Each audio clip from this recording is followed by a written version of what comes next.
Here with me at the ConsenSys space in Davos is Joseph Lubin, co-founder of Ethereum, as well as founder of ConsenSys. Now, we're here today really to get his take on where blockchain is headed in 2019 and what it will really take before it becomes mainstream.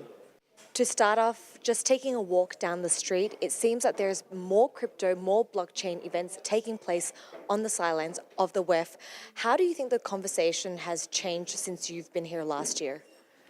So last year was our first year here, and about 4 months before the event, we felt that blockchain was really gaining a prominence in the mind of the planet, in culture essentially, and we decided that it made sense for us to show up and bring some great content and sort of explore and explain what the potential of the technology is to everybody. And last year, I think it felt like a revelation. People were really excited and talking blockchain and Ethereum. Just walking down the street, you'd hear it a lot. This year, it seems like it's a little more about talking about applications. The big question that many people still ask time and time again is really, where is blockchain headed in 2019? And I know that you've been giving a panel on this, so could you give us some takeaways? Sure. So we've seen, since 10 years ago when it was invented, we've seen lots of booms in the technology and corrections. Because it's so exciting, new waves of consumer, new waves of interested party, new waves of technologist and entrepreneur come into the space. Last year we were in more of a contraction, but the year before and early in the year, it brought just a couple orders of magnitude more people into the space. So we're seeing the fruits of all of that. We've seen so many people building brilliant things at the infrastructure level or at the application layer. And so I think we're back to real breakthrough territory again. Do you think it's taken a little longer than the internet to mature? Do you think it's going at So the the internet took decades, essentially, before it was even relevant to anybody but other than academics. The World Wide Web was invented in 1989. It wasn't until about 1999 before my mother even thought about wanting to have an email account. So this technology is very complicated. It affects more than just messaging and publishing. It affects essentially the world of finance. It's going to affect devices. It's going to affect how we represent ourselves. So self-sovereign identity instead of identity that's controlled by corporations and essentially turns us into products. So it takes us from a world in which we're interacting with the internet from 2D screens to a world in which it permeates time and space through IoT and the Internet of People as well. Have you come across any more unusual or strange use cases that people don't really talk about? One powerful discussion that we had last night at one of our panels was about ameliorating the plastic problem in the world, stopping, removing plastic from the ocean, stopping plastic from flowing down rivers into the ocean. And there are mechanisms, I suggested, that enable us to operate by collective action, essentially identity on the blockchain, reputation on the blockchain, tokenization, where we can essentially use mechanism design, define goals for a problem, fund the amelioration of that problem, and coordinate the activity using mechanisms on the blockchain. So it's one project that we may have just kicked off last night. Well, we've just come out of 2018, and I have to ask you, because following the crypto crash, how can you remain optimistic? You're quite vocal on Twitter. What I was vocal about was that there was so much fear and uncertainty and doubt injected into our space by certain journalists that I thought it was a little bit silly, and so I thought I kind of called the bottom because of that sentiment. But as I indicated before, there are so many people building in the space. This is a year where we're going to see even more scalability breakthroughs and breakthroughs in how we can do private and confidential transactions, either on private permission versions of Ethereum, and we already do quite a bit of that, or on the public blockchain as well. And so that the Aztec protocol is quite a breakthrough, enabling people to have privacy and confidentiality on the public chain. And while things had a bit of a speed bump on the public blockchain in terms of corporate use, in terms of consortia, that wasn't even remotely affected by crypto winter. We've seen nothing but growth in the private permission and consortium area. You mentioned also last year that it's all about revelation and we're moving beyond that. Do you think that this knowledge gap is still a primary concern this year?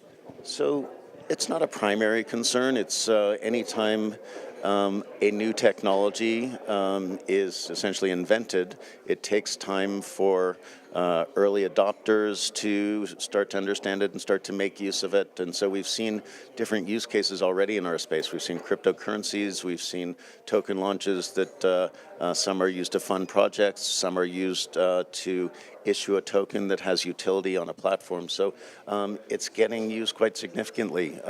Right now there are, I think, 60-something projects that are implementing price-stable tokens, so basically a token that represents stably $1. And so as we see all these different building blocks, more and more people are able to use those building blocks, and entrepreneurs and technologists are able to compose those building blocks into more complex solutions that consumers can actually make use of. Essentially, this is a new infrastructure. It's not just about the Internet of Information, it's about the Internet of trusted transactions, automated agreements. So the new trust infrastructure that is blockchain will enable us to, instead of building siloed systems for our businesses or walled garden systems on the internet, it will enable us to treat collaboration, treat consortia, treat value chains like supply chains as the foundational element of IT systems in the next generation. So that's just going to be a much more fluid, much more value-generating way of building IT systems. So I expect that just as those kinds of CEOs in 1995 might have not been able to map their businesses onto the internet, same thing here. They're going to start to see how they can take advantage of the blockchain technology. I want to take a look at actually your company itself. A lot of the discussion last year, really towards the end of last year, surrounded around layoffs. You've come out and confirmed that it was no more than 13% that were laid off. How do you maintain that it's in a healthy shape when layoffs don't suggest that? Well, we've been around for around 4 years, and our main mission during that period was to build out the infrastructure for Ethereum, to take that infrastructure and apply it to corporate situations, consortia situations, and to foster adoption, to educate. And I believe that we were reasonably successful doing that. Recently, we have essentially realize that there is an ecosystem that we've opened, and it's a competitive ecosystem, and we need to tool our company to compete in that ecosystem. So there were some job functions that we didn't need going forward, and there are other job functions that we do need going forward. So even the press may have focused on a kernel of news. We've also hired 100 people in the last 2 months. So what is your total workforce now? I think we're at around 1,200. Being in Switzerland at Davos right now, what is the presence of ConsenSys and the Ethereum Foundation going to look like this year? Are you planning to amp up that presence there? In Switzerland? Mm-hmm. Oh, so I don't want to speak for the Ethereum Foundation. I was a part of it to a certain degree quite a while ago, and our company ConsenSys works very closely on certain issues with the Ethereum Foundation. Sure. So, but our presence in Switzerland remains. We have, I think we're at about 5 people here. So we have 15 offices around the world, and we will probably grow our presence here. We do have politicians who've been trying to push Switzerland as a crypto nation, but a lot of the focus has been on just Crypto Valley. So if you could give a piece of advice for Switzerland to kind of cement its foothold in the blockchain space beyond just Zug, what would that be? From what we've seen over the years, Switzerland has been in the forefront. So Zug embraced it warmly. They did things like enable the payment of certain fees, certain government fees in cryptocurrency. At a national level, they've been looking at how to issue tokens legally, and I think they've got a good framework for that. In Zug, our identity solution, UPort, our self-sovereign identity solution, is actually being used now to enable citizens to access government services. The Swiss rail line is also experimenting with the same identity solution. So things, their insurance projects, it's technically it's a very strong group with the different universities, and their adaptation in the financial industry infrastructure to accept these sort of newer and better ways of issuing financial instruments. I think it's going quite quickly. Okay, Mr. Lubin, thank you very much. Pleasure. Thank you.